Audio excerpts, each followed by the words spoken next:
Sejak awal didirikannya Kerajaan Arab Saudi, pemerintah selalu mendapatkan legitimasi dari dukungan kaum ulama. Dan di Arab Saudi sendiri, ulama yang paling berpengaruh adalah Ibn Abdul Wahhab.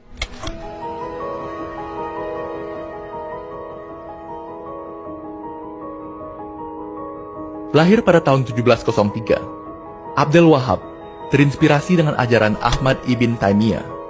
Hidup pada masa-masa perang salib, Ibn Taimiyah menghalalkan perang melawan bangsa non-Islam, terutama Kristen, hingga bangsa Muslim lain yang tidak sesuai dengan ajarannya. Ajaran Abdul Wahhab dinilai terlalu radikal dan ditolak oleh keluarganya, suku-suku lain, hingga ahli-ahli Islam terkemuka dari Al-Zaituna, Tunisia. Hanya satu orang yang memberinya perlindungan, Muhammad ibn Saud, yang kemudian membangun dinasti Saudi. Bersama dengan Abdul Wahhab, dinasti Saud dibangun di mana keluarga Saud akan mengurus politik serta melindungi ulama. Dan Abdul Wahhab akan mendukung Saud sembari menyebar pengajarannya. Tanpa dukungan Abdul Wahhab, kerajaan Saudi mungkin tidak akan memperoleh legitimasinya. Dan di saat yang sama, tanpa perlindungan kerajaan Saudi, Abdul Wahhab tidak akan mampu menyebarkan ajarannya. Ajaran Ibn Abdul Wahhab terkenal sangat intoleran, radikal, dan anti-Syiah. Kekaisaran Ottoman menamai ajarannya Wahhabisme. Wahhabisme memang tidak dianut secara global. Namun, dukungan dari ulama-ulama Wahhabi memampukan dinasti Saud menaklukkan dan memerintah Arab Saudi sejak dahulu kala. Hanya saja, dukungan ini semakin tergerus sejak pemerintahan Raja Faisal dan dengan aliansinya bersama Amerika. Pasalnya, puluhan ribu pekerja dari AS harus menetap di kerajaannya berkat aliansi tersebut. Di sini, Amerika membangun kota khusus bagi warga AS, di mana perempuan tidak perlu menutup diri, alkohol dikonsumsi, dan banyak hal yang dilarang dalam Wahhabisme.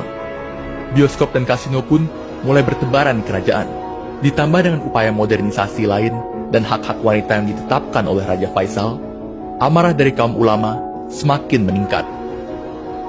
Akan tetapi, mereka tetap tidak berani menentang pemerintahan secara terbuka, karena mereka merasa ada bahaya yang lebih besar lagi, yaitu ideologi komunisme dan Islam Syiah. Salah satu dari ulama tersebut adalah Rektor Universitas Madinah, Abdel Aziz bin Baz. Tidak berani melawan secara terang-terangan, dia memilih untuk mendirikan gerakan dakwah bernama Salafiyah Al-Muhtasibah. Gerakan ini hendak menyebarkan pandangan Islam fundamentalis, dan salah satu muridnya adalah Juhaiman Al-Otaibi.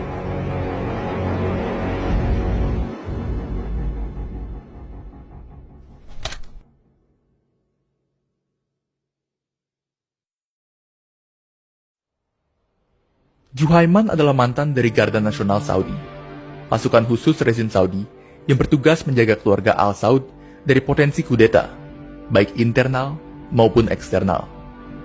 Namun, ceramah dari bin Baz membuat Juhaiman semakin membenci kerajaan Saudi. Menurutnya, bagaimana mungkin keluarga kerajaan yang seharusnya melindungi Islam hidup berfoya-foya dari hasil kerjasamanya dengan negara kafir? Mengapa, pikirnya, warga Arab Saudi harus mengikuti gaya hidup Amerika? Dan terlebih dari itu, mengapa gurunya sendiri tidak berani menantang mereka dengan terbuka? Dan pertanyaan-pertanyaan ini mendorongnya untuk mengambil satu kesimpulan. Dialah yang harus berjuang, bukan ahli-ahli agama. Perlahan-lahan, dia menambah jumlah pengikutnya dan mempersiapkan persenjataan bagi aksi terbesar di sejarah Arab Saudi.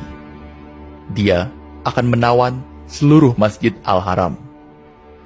Lalu, pada tahun 1979, dia menjalankan aksinya.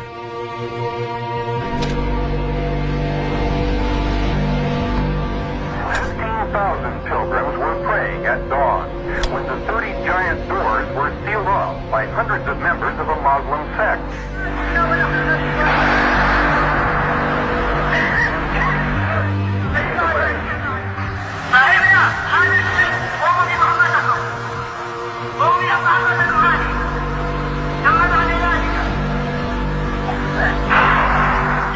the minarets echoing with the sounds of gunfire, causing harm to the innocent, to the citizens, even those who came to the rescue, all were victims of this heinous act. Pilihan tempat tersebut bukan tanpa alasan. Dalam Islam, kekerasan sangat diharamkan di tempat suci seperti Masjid Al-Haram. Alhasil, pihak keamanan tidak memiliki persenjataan lengkap.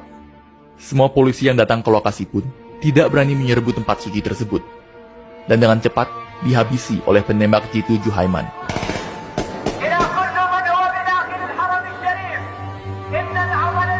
The government of the Kingdom of Saudi Arabia continuously asked the renegades to lay down their arms. Dan tentunya, pemerintah Arab Saudi yang tengah dipimpin Raja Khaled tidak bisa mengabaikan Juhaiman. Awalnya, pelaku dari penyerangan ini masih rancu. Apakah ini kelompok Syiah, komunis, atau Israel? Lalu, gerakan Juhaiman diberitakan. Juhaiman menyatakan adik iparnya, Muhammad Abdullah Al-Qahtani, adalah Imam Mahdi yang ditunggu-tunggu dan menuntut beberapa hal. Usir semua orang asing dari Arab Saudi, hentikan perdagangan minyak dengan dunia barat, dan tumbangkan keluarga kerajaan Saud yang gagal melindungi Islam. Dengan ini, pemerintahan Saudi terjebak dalam suatu dilema. Apabila mereka menyerang Juhaiman, mereka akan dituduh melanggar aturan Islam. Namun apabila mereka diam, mereka akan dianggap gagal melindungi tempat suci Islam. Hanya satu cara agar masjid tersebut layak diserang, yaitu bila kaum ulama menyiarkan sebuah fatwa yang memperbolehkannya. Bin Baz mengetahui akan hal tersebut dan dengan cepat memanfaatkan situasi. Bersama ulama lainnya, mereka setuju akan mengeluarkan fatwa tersebut apabila pemerintah Saudi memutarbalikkan kebijakan Raja Faisal. Pada dasarnya, mereka meminta hak-hak perempuan dan segala kegiatan yang dianggap bertentangan dengan ajaran Islam sesuai versi mereka dihilangkan.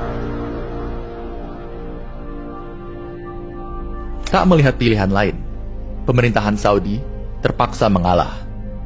Tak lama setelah perjanjian itu, pasukan pemerintahan Saudi dengan bantuan komando Pakistan dan Perancis menyerbu area masjid dan berhasil menangkap Juhaiman beserta beberapa pengikutnya.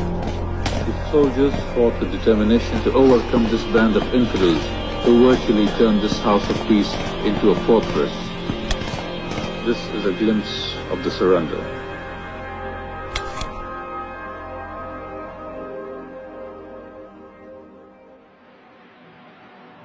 Kelompok Juhaiman mungkin sudah diberantas, akan tetapi impian yang dia perjuangkan tetap tercapai.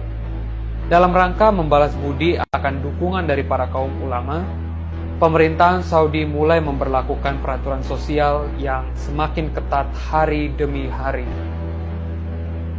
Di antara semua, hak-hak perempuanlah yang paling terdampak.